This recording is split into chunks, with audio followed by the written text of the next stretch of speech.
Speaking na nga tayo, syempre auto-lock na yan, pero bago ang lahat, kung di ka pa naka-follow sa aking page, baka naman. Welcome! Uy, sana all! Dito nga ay papunta na tayo sa puso mo. Ay sorry, mali yung nalagay natin by the way, dito nga ay kukuha na tayo ng blue buff. Tamang farm lang muna tayo para mabilis agad lumakas ang ating bida. Dito nakuha na nga natin yung glow kaya sa red naman tayo para wala na talagang makakatalo sa atin. Kunin natin dito yung red sabay dalaw na.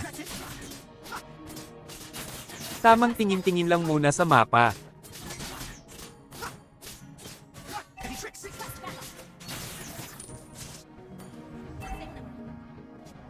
Dito dinalawan ko na nga yung marksman namin.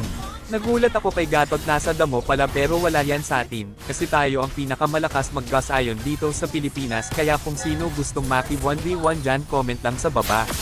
Naka-double kill pa nga tayo early pa lang nang babalagbag na agad ang ating bida. Tapos pinuntahan ko yung Nana sa mid para dagdag kill at coin. Dito nga ay kinumbuhan ko na pero sa kasamaang palad may pasok pa pala nakatakas patuloy, sayang naman. Pero ayos lang dito nga nagulat ako andito na pala yung saber ako patuloy yung nabigyan.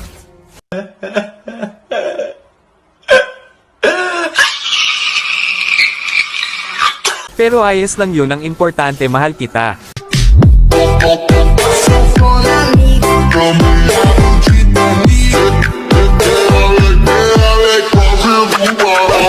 Tapos nung naging kayo na inibig lang sa una tapos si nanay na palaging nandyan siya tapos sa huli iiwan Karen pala.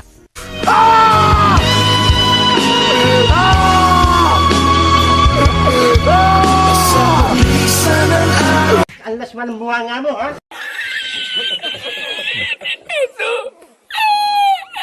Ay sorry guys, balik na nga tayo sa laro at sorry din sa mga nasaktan dyan. Dito nga nakita natin si Layla na low HP kaya binigyan ko na. Nakita ko na naman si Nana, syempre bigyan na agad yan. Dito kala ni Nana makakatakas ulit siya dyan, siya nagkakamali.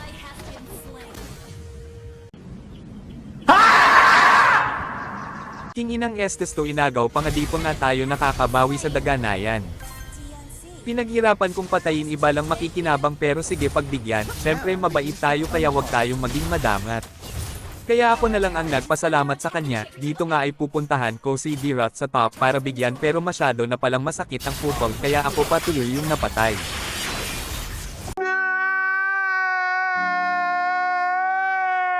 Ayos lang yun, at least patay rin siya ng kakampi.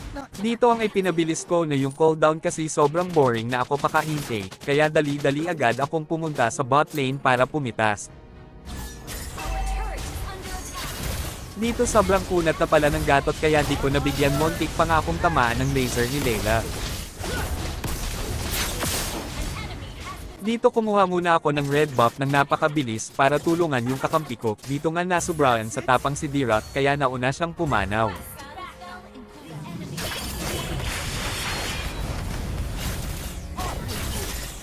Kala ko dito makakatakas pa ako, na stun ako ni Layla at tumama na sa akin yung ulti niya, haha.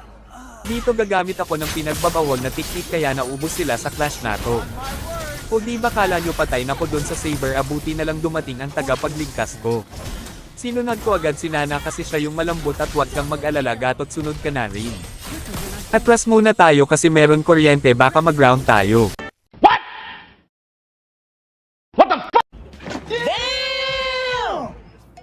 Dito nga nagka-clash yung kakampi ko kaya syempre ako yung bida dito kaya di tayo papahuli, pinatikim ko agad si Saber ng fast combo with hand at ayun tomba. Tunggong! Barinig kita sa mukha eh! Dito kalaban naman ng Gatot kaya niya ako yan, tuloy umuwi ka ng base nang wala sa oras. Dito dipi talaga umuwi yung Layla yan, tuloy pinagkakalmat ka ng Masha. Yung nakuha ko pa nga yung kill.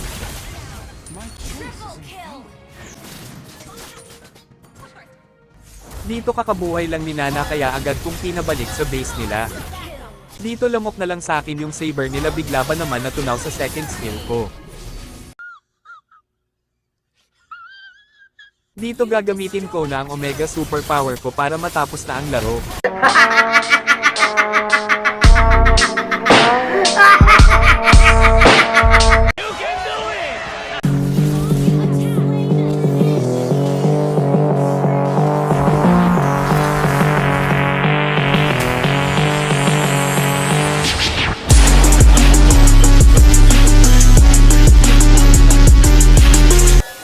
Kaya kayo sana nagustuhan nyo ang video nato at pa-like and share naman sa mga group page nyo at bago ang lahat kung di ko pa nakafollow sa aking page, baka naman.